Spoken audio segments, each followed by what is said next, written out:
I'd been chasing Chloe Miller, NYU's legendary scholarship girl, for 3 years. I paid her tuition and covered her dad's gambling debts, but she always treated me with a chilly indifference. I thought I could win her over eventually. That was until the day my assistant, Leo, showed me his tablet. Chloe was helping some guy who'd been beaten to a pulp.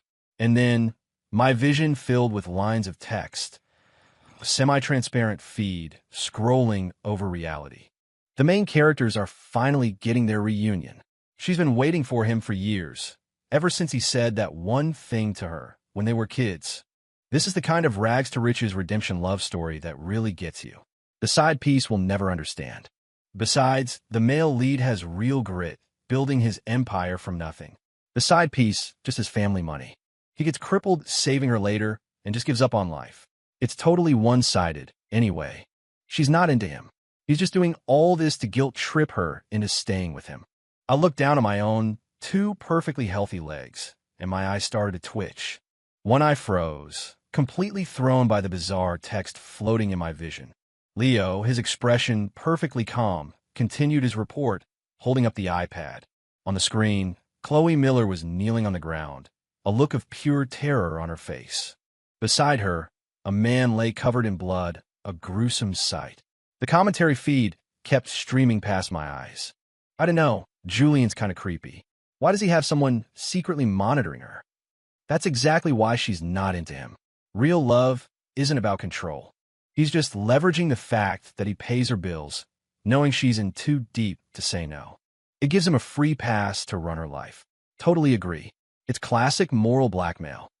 Ugh, it's going to take forever for the main couple to get together. Can we just fast forward through all the Julian scenes? As the flood of comments continued, I finally started to piece together the so-called plot. It turned out that Chloe Miller, the woman I'd loved for 3 years, had a destined soulmate.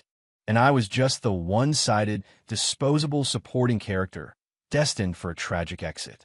I gave a slight wave, and Leo immediately fell silent. 2. I lower my gaze, memories flooding my mind. Meeting Chloe had been a complete accident. In college, she was the girl everyone at NYU talked about. Broke, but with a spine of steel. Thanks to the debts left by her deadbeat gambling father, she was juggling a full course load with paying tuition and covering his mess. She was fiercely dedicated, pulling straight A's to keep her scholarships and working multiple side jobs. One day, I saw her working as a waitress at a high-end restaurant in Midtown. A guy at the table next to mine, clearly trying to impress his friends, decided to mess with her. After a few hushed words, he took out a knife and deliberately sliced the side of his own leather briefcase. He then loudly accused Chloe of scratching his luxury bag with a fork when she served the food, demanding she pay for it. The security camera angle was blocked, so there was no way to prove her innocence. Chloe's eyes went red, her lip trembling as she tried to argue, her voice a mix of helpless frustration and stubborn pride. The guy's smugness grew, and he was about to grab her arm when I stood up. I calmly told Chloe that I had seen the whole thing and could testify that she hadn't damaged the bag. The man started to argue, but when he recognized me, his face changed instantly. He backed down with a nervous smile, saying it must have been a mistake. It turned out he was the youngest son of a real estate developer whose company was desperate for a partnership with Vance Industries. Just like that, I'd save her at her most humiliated and helpless moment. After that, I couldn't stand to see her struggling. I offered to sponsor her education to help clear her father's debts. I was by her side for 3 years, worried that her father's loan sharks might come after her. I even had someone keep an eye on her for her own safety.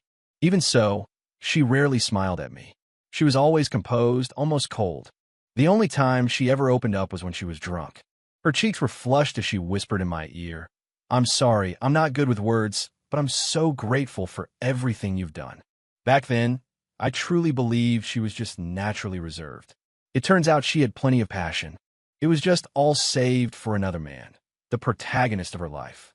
3 of my thoughts snapped back to the present. Leo stood beside me, his posture perfect, and asked quietly, "Sir, it seems Ms. Miller used her own living expenses to pay the medical bills for her good deed. Should I transfer another sum to her account for daily expenses?" Leo had been with my father for years before coming to work for me. He knew my patterns, my obsession with Chloe. A suggestion like this was pure habit on his part. The ghostly text feed flared to life again. See? Julian sends her money right now, just to remind her who's in charge. It's a warning shot to stay away from the main guy. Exactly. He pretends it's to help her, but it's all about control. His constant interference is the only reason she's so hesitant to get close to Kai. He's seriously slowing down the main plot. Whatever. Once Kai launches his startup and becomes a CEO, he'll be worth 10 Vance Industries. What's Julian then? I took a slow sip of my tea. No, I said, my voice steady. From now on, stop all payments to her account. For the first time in years, Leo's stoic professional mask cracked. He looked genuinely stunned. The endless stream of text in front of my eyes abruptly stopped. For after a few seconds of silence, a small, knowing smile touched the corner of Leo's lips. He nodded in approval. The text feed started up again, a unified chorus of outrage. Did I hear that right? What did Julian just say? Is he throwing a tantrum because he's jealous? Told you, this is how he controls her. The second she does something he doesn't like, he pulls the money to force her back in line. She's not going to bow to him. She was surviving just fine before he showed up, and besides, the male lead is about to hit his stride. If you really love someone, you don't force things on them they don't want in the first place. I ignored the commentary and turned to Leo. Bring me this quarter's financial reports. I want to learn how to handle company business. He paused for a moment, then quickly left the office. Chloe had always said she admired self-made men who didn't rely on their parents. So I had humbled myself, spending countless hours with her at flea markets, reselling secondhand junk. I had wasted my time and thrown away valuable opportunities to learn the family business. Looking back, it was clear she already had someone else in her heart, but was happy to let me believe I had a chance. And I, stubborn and naive, thought I could eventually win her over. Now that I could see the truth, the irony was crushing. Chloe spent all her time at the hospital with Kai and didn't contact me for days. Naturally, I didn't reach out to her either. In the original script, I was supposed to go to the hospital to find her. I would have walked in to see her gently holding Kai's hand, telling him about all the hardships she'd endured over the years. The moment she saw me, her vulnerability would have vanished, replaced by an icy glare of disgust. Julian, are you following me? She would have sneered. What now?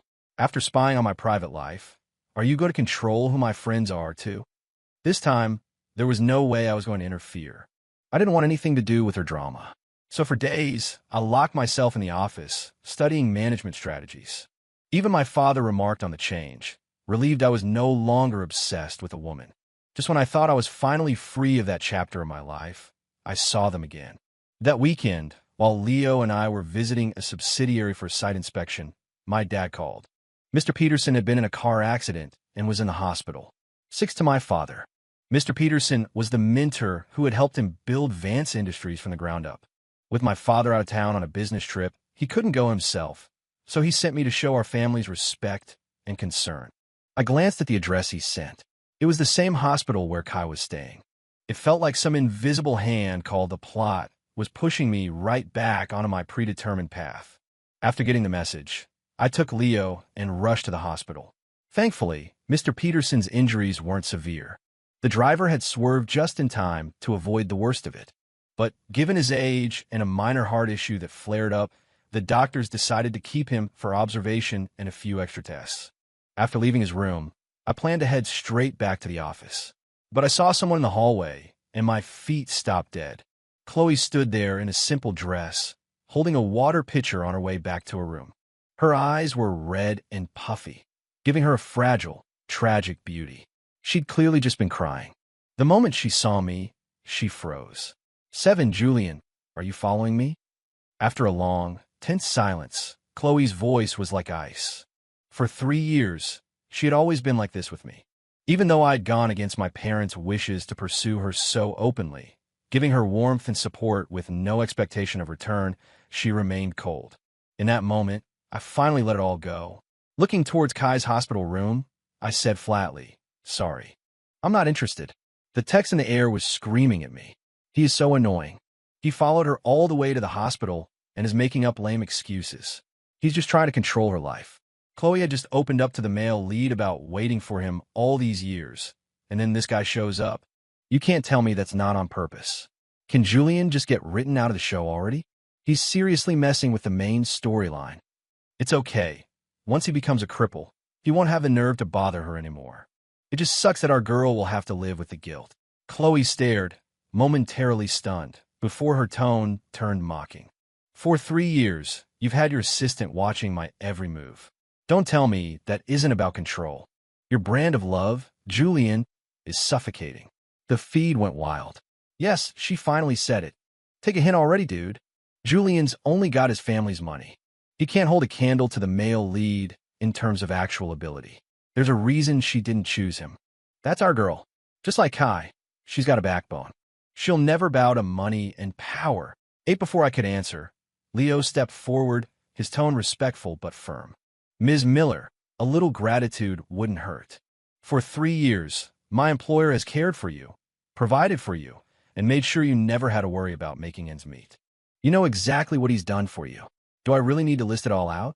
I shot him a look, and he immediately stepped back. But his words had lit a fuse in Chloe. Her shoulders trembled as if she'd been deeply insulted. In an instant, her voice was thick with rage. Enough! How long are you going to hold that over my head? Julian, what do you take me for? I'm telling you, I don't want your money, and I never asked you to do any of those things. It was all you. It was always just you. Her furious shouts echoed down the hallway, causing a few passers-by to stare.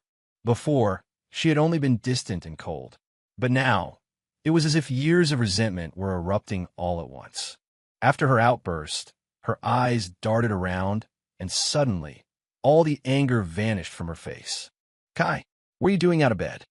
Following her gaze, I turned and saw him. The man who received all her affection. Her protagonist. 9 Kai was leaning against the doorframe, one arm in a cast, his face a patchwork of bruises. His jaw was tight, his brow furrowed. Chloe immediately rushed to his side, carefully supporting him. Be careful. You don't want to reopen your wounds. Her voice was filled with a tenderness I had never heard. Kai gently took her hand, then looked up at me, his eyes filled with challenge. So you're Julian? The rich kid who's been bothering Chloe for 3 years? I sized him up, a slight frown on my face. I'm Julian, but we only have a sponsorship arrangement. I was feeling generous and decided to fund her education. That's all. Kai let out a cold laugh. Right? Cut the crap. Chloe told me everything. I'm warning you. Stop harassing her with your phony charity. Chloe looked up at Kai with pure adoration, an expression she had never once given me. They're so perfect for each other. Both so strong and proud. Kai's such a badass, but the side piece has been obsessed for so long, he's not going to give up that easily. This is good. Let him watch them be all lovey-dovey. He'll get the message eventually. The world went quiet for a moment. Then I spoke, my voice cold. Is that so? In that case, I wouldn't want to impose. From this day forward, I am revoking all financial support. We will have no further contact. My response seemed to catch them off guard. Chloe's expression froze, a flicker of something complicated in her eyes. A moment later, she regained her composure, her voice filled with pride. Good. Julian, you'd better keep your word. Intent to fight the script, I began immersing myself in the company's operations. More importantly, I had to completely cut ties with Chloe to escape my fate of becoming a cripple. Perhaps because he'd watched my 3 years of devotion get thrown away for a guy who just showed up, Leo was still bitter and would often grumble to me. Sir, Chloe Miller was nothing but a viper you nursed for 3 years. And that Kai? He's a street punk who just got his face bashed in. Neither of them is worth your time. If you ask me, they deserve each other. I looked up from my work, saying nothing. The text feed instantly exploded. The side piece is so shady, bad-mouthing them behind their backs. No wonder he ends up crippled. Just wait until Kai builds his business empire. You'll be on your knees begging. He could never understand someone with principles like Kai. Kai got hurt because he was defending someone and got into a fight with his enemies. Ignoring the floating text, I said flatly, you're right. They're not worth my time. I hear Kai is completely broke. Let's see how long their great love lasts without my funding. Leo bowed slightly, a satisfied smile on his face. Indeed, sir. This time, Kai was so desperate he tried to snatch some rich kid's wallet and got beaten to a pulp for it. People like that should be left to their own devices. The text feed froze for a second, then went into a frenzy. No way Kai would steal a wallet. They're obviously lying to us. But they can't see us. Why would they lie when they're alone in an office? The assistant said the other guy was a rich kid. Obviously, the male lead was robbing the rich to help the poor. How can you not see that? I kept reading the file and let out a cold smirk. If they were going to romanticize everything he did, no matter what, then let's just see how the rest of the story played out. 11 after that day at the hospital, Chloe really didn't contact me again. I heard she started looking everywhere for part-time jobs to support herself. I didn't know the details because my father began handing more and more responsibilities over to me. The busier I became learning to manage the company and handle negotiations, the less frequently the text feed appeared. It was a sign, I thought, that I was successfully changing the plot. After I flew across the Atlantic and closed a massive international trade deal in London, the text feed disappeared for good. As a final compliment, my new partner, a pure-blooded Spaniard, praised me in broken English for my youthful success. On the flight back, I couldn't stop thinking. This was how my life was supposed to be. Inheriting the family business, building a career. Not ending up in a wheelchair for the rest of my life for a woman who didn't love me. When I got back to the office building, I saw a slender figure standing out front. It was Chloe, dressed in a simple white dress. The stress of the last few months had clearly taken its toll. Her eyes held a weary, weathered look. Her striking, innocent face still drew glances from passers-by, which seemed to make her hold her chin a little higher, wrapping herself in an aura of cold pride. But I had no interest in getting tangled up with her again. I walked straight past her. 12 Chloe was stunned for a second, then quickly moved to block my path. Julian, are you done with this game? Did you really have to fly halfway across the world just to avoid me? What's the point? I looked down at her, my voice frigid. Don't flatter yourself. I was abroad on business. Since when do I need your permission? The coldness in my eyes must have startled her because her composure cracked. She looked away, then said in a low, awkward voice, "My bank card was frozen." That was you, wasn't it? I laughed, a short, sharp sound. Chloe, I gave you that card. Now that you want to sever all ties, I'm naturally taking back what's mine. Her face darkened.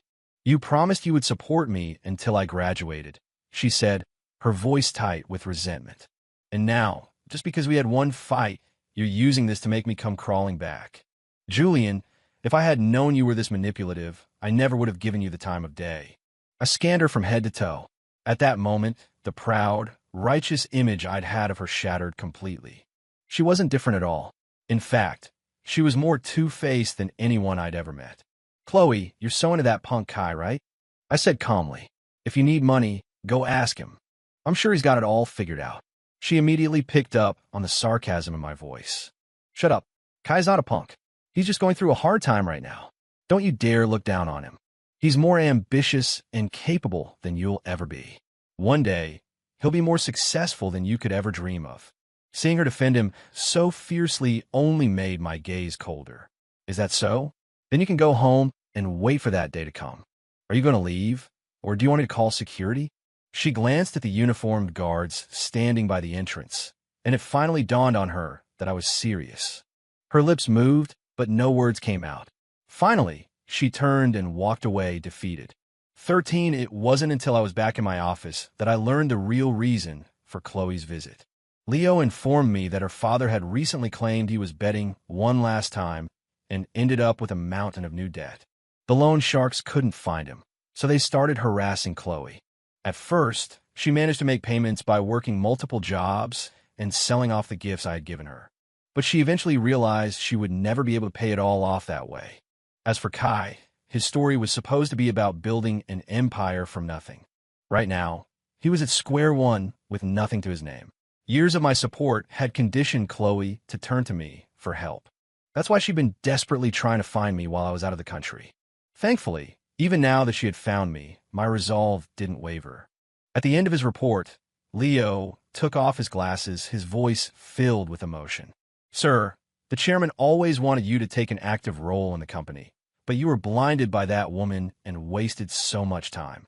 To see you so focused and capable now, I know he will be very proud.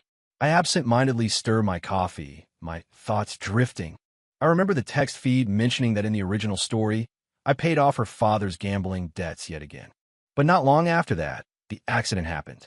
The accident that cost me my legs and turned me into a bitter, broken man. This time, I would avoid that tragedy at all costs. 14, I was on high alert, but I never expected the accident to happen so suddenly. Following my father's instructions, I went undercover to inspect a construction site owned by a partner real estate group. And there I saw them, Kai and Chloe. Kai was hauling stacks of bricks, his posture still straight and strong despite the labor. Chloe watched him with concern, periodically stepping forward to wipe the sweat from his brow, even in dirty, rough clothing. Her beauty was undeniable. A few workers whistled at her, but they quickly backed off under Kai's fierce glare. I suppressed a cold smirk and continued with my inspection. As I walked towards their section of the site, I heard a creaking sound from above. I looked up. A massive steel I-beam was plummeting towards the ground, already dangerously close. People scattered, screaming. I instinctively stumbled backward, my legs feeling like they were filled with lead. In my field of vision, 2 people weren't going to make it out of the way in time. From across the yard, Chloe seemed to spot me. Help! Her eyes widened in terror, but she never finished the word. A deafening crash echoed through the site. As the dust settled, the screams intensified. The steel beam had landed squarely on Kai's legs. His eyes were clamped shut, his lips pale. It was impossible to tell if he was alive or dead. Blood pooled beneath him, a horrific sight. Chloe was paralyzed with fear, her voice a choked sob. Kai, somebody call an ambulance. Kai, just hold on. 16, since I was a witness, I had to accompany them to the hospital to relay the details to our business partners for the official report.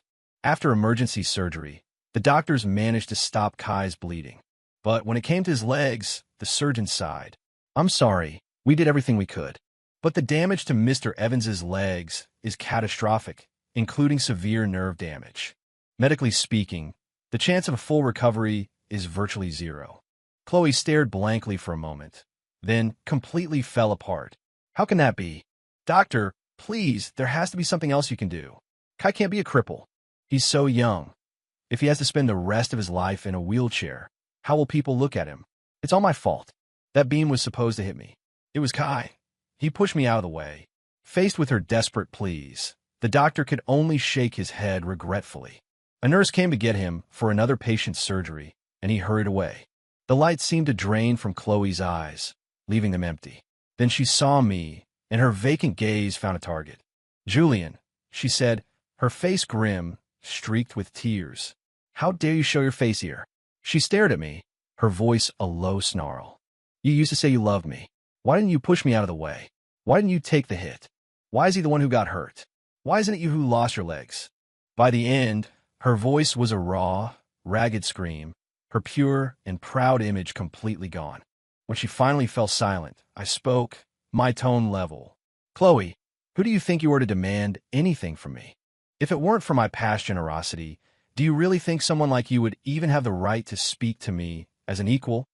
Leaving her there with a look of utter shock on her face, I turned and walked out of the hospital. The aftermath of the accident would take time to resolve, but I had no interest and no reason to get tangled up in her life ever again. 17, in the end, the real estate developer paid Kai a massive settlement. They used the money to see specialists all over the country, but the diagnosis was always the same. There was no hope of his legs ever healing. For a proud, ambitious young man, it was a death sentence. I understood that feeling all too well. The moment that I-beam started to fall, I had felt a sharp, phantom pain in my own legs. In that instant, the entire original storyline flooded my mind. I saw myself lying on an operating table, my father spending a fortune on the world's best medical teams, all to no avail. I saw myself becoming a bitter recluse, enduring pity and disgust from everyone. The most laughable part was that, in that timeline, Chloe had visited me once. By then, Kai's career was taking off. With his help, she had paid off her father's debts and cut ties with him for good. She stood in my hospital room, her nose wrinkled in distaste. Julian, I'm grateful you saved me, she'd said, but you did it willingly. There's no fairness in love. Kai's career is only going to get bigger, and I will compensate you with money. But for me to love you because of this? That's impossible. Every word was seared into my memory. But this time, I had changed everything. 18, perhaps because of my rapid growth over the past few months, my father began to talk about retirement. He started taking me to formal events, introducing me to his network of contacts. At the same time, I heard that Kai, with no hope of recovery, had been discharged from the hospital. His paralysis, however, had twisted his personality. The realization that he could no longer do simple things an able-bodied person could do made him volatile and cruel. He became unpredictable, psychologically warped, until he eventually directed all his rage at Chloe. At his worst, he would smash things, his voice venomous. "Chloe, if it weren't for you, I wouldn't have lost my legs. This is all your fault. You ruined my life." At first, Chloe endured it, but the constant fighting slowly eroded her love. One day, after he slapped her across the face, she walked out. That afternoon, she showed up at Vance Industries. 19, seeing Chloe again after 6 months, I was momentarily taken aback. The constant stress of being a caregiver, only to be met with blame and hatred, had stripped her of her youthful glow. Her skin was dry, her expression exhausted and haunted. When she saw me, she wrung her hands nervously. "Julian, thank you for agreeing to see me." I stood my ground, my voice indifferent. "What do you want?" "I have a meeting soon, so you have 5 minutes." She had obviously heard about my growing reputation in the business world. Flustered, she rushed to speak. "I came here today to apologize. Over the past 6 months, I keep thinking about how good you were to me. For those 3 years, you cleared so many obstacles from my path. It was only after I left your protection that I realized how cruel the world really is. I was naive back then. I mistook a childhood dependence on Kai for love, and I ignored what you felt for me. Can you give me another chance?" "Julian," this time I cut her off, my brow furrowed. "Are you saying you want to be my girlfriend?" As she looked at me with hopeful eyes, I gave a cold, mocking laugh. "Chloe, don't dream. Barring some disaster, my future involves a merger, both corporate and marital, with a woman from my own world. As for you, you're no longer qualified." She bit her lip, her face instantly turning ashen. Without another word, I walked past her and out the door. 20 after that day, Chloe never tried to contact me again. The proud, untouchable girl I once knew had been ground down by the ugliness of life. Later, I heard that Kai had grown tired of her. One day, he took his settlement money and disappeared without a trace. Chloe, devastated and once again hounded by her father's debts, fell apart. One night, while running from loan sharks in the dark, she fled too far. She had night blindness and didn't see the edge of the river. She slipped, fell in, and drowned. With that, the tangled mess between us was finally completely over. When the news reached me, I was in a private lounge at the airport. My father had fully retired and was traveling the world with my mother. The entirety of Vance Industries now rested on my shoulders. Looking through the airplane window at the city shrinking below, I felt like I could see an alternate version of myself. He was sitting in a wheelchair, looking up and waving goodbye. I knew then that my future, the one I had reclaimed, was limitless.